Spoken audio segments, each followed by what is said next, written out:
और शेखावती क्षेत्र के जो लोग हैं उनमें एक अलग ही उत्साह देखने को मिल रहा है। वो प्रधानमंत्री के इस रैली के लिए ढोल नगाड़ों समेत वहां पर पहुंचे हुए हैं। आपको तस्वीर दिखाते हैं और वहां से एक रिपोर्ट भी दिखाते हैं। चूरू में देवेंद्र झाझड़िया नरेंद्र मोदी जीतेगा। अच्छा, पूरा एक तरफा माहौल नजर आ रहा है। एक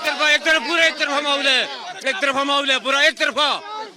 सारे सर्व समाज बीजेपी के साथ है, देवेंद्र झाझड़िया राजेंद्र राठौड़ के साथ है, नरेंद्र मोदी जी के साथ है। ढोल धमाकों के साथ नरेंद्र मोदी के साथ, नरेंद्र मोदी भाई घर। जय श्री राम, जय श्री राम, मोदी जी को जय श्री राम, जय श्री राम, मोदी जी को जय श्री राम, जय श्री राम, मोदी जी को जय श्री राम, जय श्री राम, जय श्री राम, जय श्री राम, जय श्री राम, जय श्री राम, जय श्री राम, जय श्री राम, जय श्री राम। मोदी के नाम से मोदी के नाम से वोट पड़ेंगे।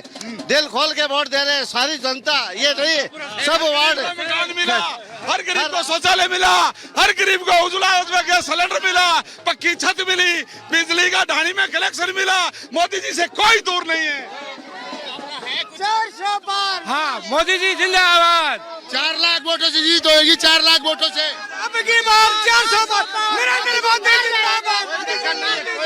मोदी है तो मुमकिन है, अब की बार 400 पार। पूरे ढोल धमाकों के साथ जो है वो इस वक्त प्रधानमंत्री नरेंद्र मोदी की रैली में तमाम लोग जो हैं वो पहुंच रहे हैं और कह रहे हैं कि एक तरफा माहौल जो है वो चूरू में है और किसी का असर जो है वो चूरू में नहीं है और बीजेपी एक बार फिर से वापसी करने जा रही है। और तस्वीर तो बड़ी संख्या में पीएम नरेंद्र मोदी का स्वागत करने के लिए यहां पर अलग अलग जिलों से यानी कि शेखावती क्षेत्र के 3 जिलों से लोग यहां पर पहुंचे हुए हैं, क्योंकि चूरू के मिशन पर है पीएम नरेंद्र मोदी और यहां पर उनका ढोल नगाड़ों के साथ स्वागत करने के लिए लोग यहां पर मौजूद हैं। देखिए ग्राउंड जीरो से जुड़ी हमारी एक खास रिपोर्ट।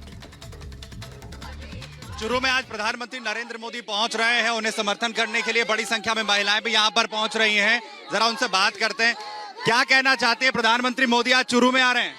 हमें बहुत खुशी हो रही है क्योंकि मोदी जी ने महिलाओं को सुरक्षित किया है। मोदी जी ने महिलाओं को 33% आरक्षण दिया है। मोदी जी की वजह से आज इतनी महिलाएं हम एक साथ बाहर निकली हैं। मोदी जी का हार्दिक हार्दिक हार्दिक स्वागत। मोदी जी के काम से कितना खुश हैं आप लोग? बहुत खुशियां हैं, बहुत खुशियां हैं, बहुत खुशियां हैं।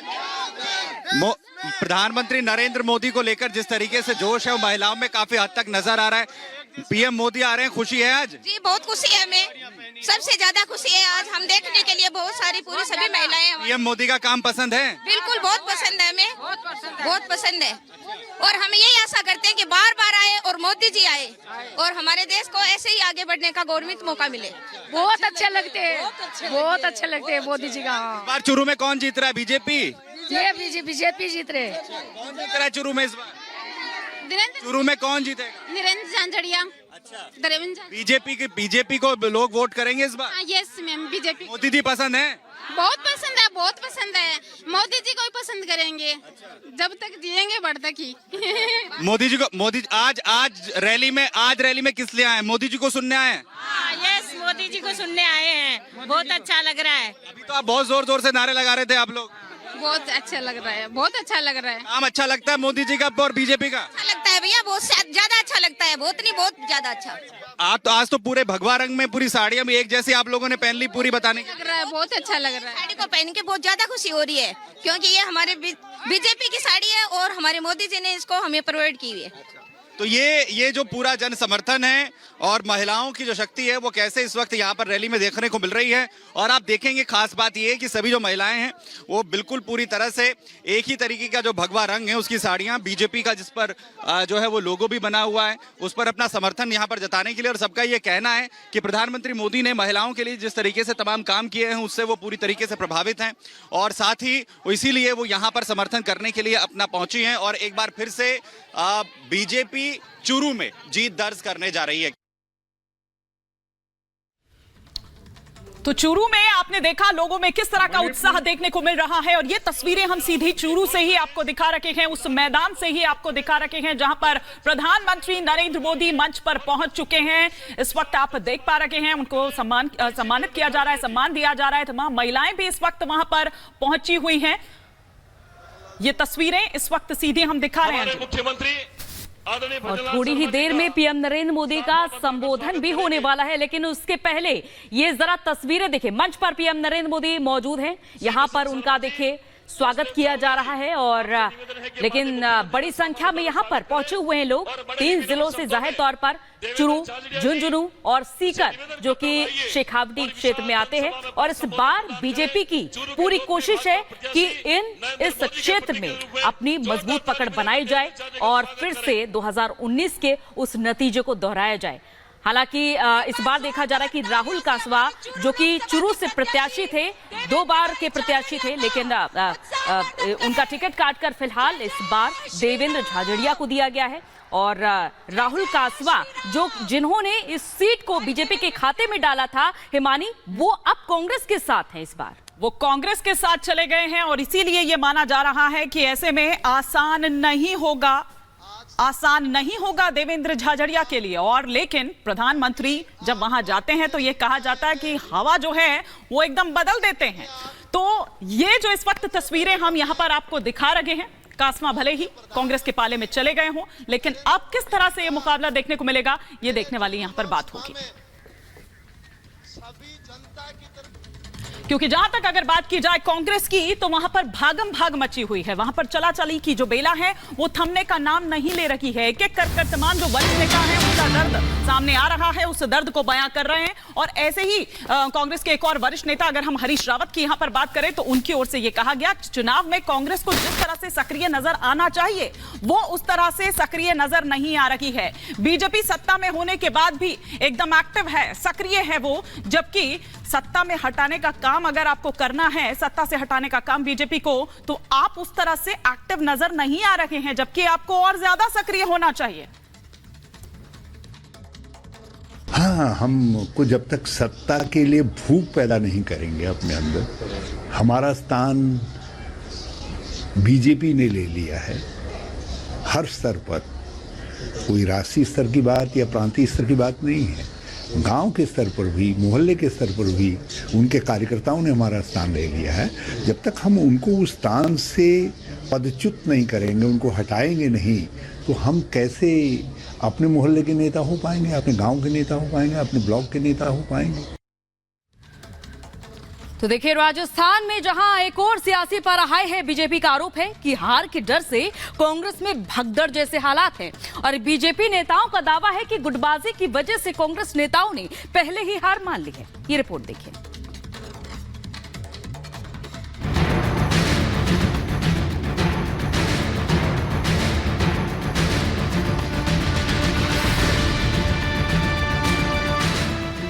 राजस्थान में चुनाव से पहले ही पस्त हो रही है कांग्रेस। किसी ने किया टिकट वापस, तो कहीं बदलना पड़ गया प्रत्याशी। चुनावी माहौल में एक दूसरे पर आरोप प्रत्यारोपों का दौर चल रहा है। पार्टियां एक दूसरे को जनता के सामने कमजोर साबित करने की हर कोशिश कर रही है। राजस्थान की रेतीली हवाओं में भी चुनाव की गर्मी महसूस की जा रही है।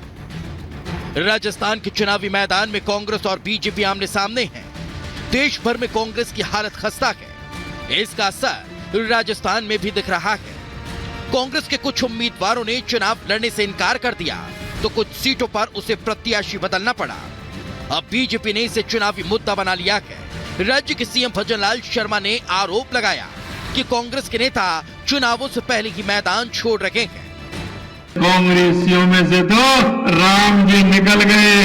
ये तो कभी यहाँ की सीट बदल रहे, कभी यहाँ की सीट बदल रहे। कहीं वो कह रहा है कि मेरे को तो वैसे ही खड़ा कर दिया, कोई कह रहा है मैं तो खड़ा ही नहीं होना चाहता था, जबरदस्ती मेरे को टिकट दे दिया। सीएम भजनलाल भीलवाड़ा में बीजेपी कार्यकर्ताओं को संबोधित कर रहे थे। इस दौरान उन्होंने राम मंदिर का मुद्दा भी उठाया। सीएम भजनलाल ने कहा कि जिस पार्टी ने भगवान राम के अस्तित्व पर सवाल उठाए, अब उनके अंदर से राम जो निकल गए हैं। अरे इनमें से तो राम कहते हैं ना, राम निकल गए।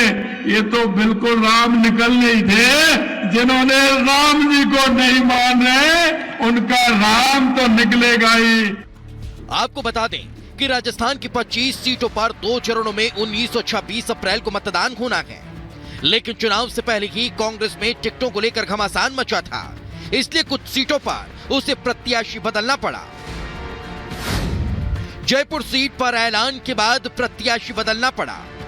पहले सुनील शर्मा, फिर प्रताप सिंह को बनाया उम्मीदवार। भीलवाड़ा सीट पर पहले दामोदर गुर्जर को मिला टिकट, फिर दामोदर का टिकट काटकर सीपी जोशी को मैदान में उतारा। राजसमंद सीट पर पहले सुदर्शन सिंह रावत को टिकट दिया। सुदर्शन रावत के इनकार के बाद दामोदर गुर्जर को बनाया उम्मीदवार। कांग्रेस छोड़ने वाले पूर्व नेताओं का दावा है कि पार्टी में चल रही उठापटक के लिए वहां चल रही गुटबाजी जिम्मेदार है।